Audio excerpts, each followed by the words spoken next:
ചെറുകുന്നത്താവം KSTP റോഡിൽ വാഹനാപകടം. Innova കാറും ബുള്ളറ്റും കൂട്ടിയിടിച്ച് 2 പേർക്ക് പരിക്ക്. ഇന്ന് പുലർച്ചെയോടെയാണ് അപകടം നടന്നത്. സാരമായി പരിക്കേറ്റ ബുള്ളറ്റ് യാത്രക്കാരനെ കണ്ണൂരിലെ സ്വകാര്യ ആശുപത്രിയിൽ പ്രവേശിപ്പിച്ചു. കാസർഗോഡ് ഭാഗത്തേക്ക് പോവുകയായിരുന്ന കാറും എതിർദിശയിൽ വരികയായിരുന്ന ബുള്ളറ്റും തമ്മിൽ കൂട്ടിയിടിക്കുകയായിരുന്നു. ബുള്ളറ്റിൽ ഇടിച്ച ശേഷം സമീപത്തെ വൈദ്യുതി തൂണിലിടിച്ചാണ് ഇന്നോവ നിന്നത്. അപകടത്തിൽ സാരമായി പരിക്കേറ്റ ചെറുകുന്ന് സ്വദേശിയായ ബുള്ളറ്റ് യാത്രക്കാരനെ കണ്ണൂരിലെ സ്വകാര്യ ആശുപത്രിയിലും അപകടത്തിൽ നിസ്സാര പരിക്കേറ്റ ഇന്നോവ കാറിലെ യാത്രക്കാരിയെ പരിയാരത്തെ കണ്ണൂർ ഗവൺമെന്റ് മെഡിക്കൽ കോളേജിലും പ്രവേശിപ്പിച്ചു. ഇടിയുടെ ആഘാതത്തിൽ ഇന്നോവ കാറിന്റെ മുൻഭാഗം തകർന്നു. ബുള്ളറ്റ് പൂർണ്ണമായും തകർന്ന നിലയിലാണ്.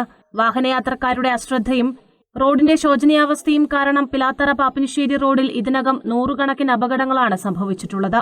റോഡിലെ കുഴിയടക്കൽ പ്രവൃത്തി 1 മാസം മുൻപ് ആരംഭിച്ചിരുന്നുവെങ്കിലും പിന്നീട് ഇത് പാതിവഴിയിൽ നിലച്ച മട്ടിലാണ്.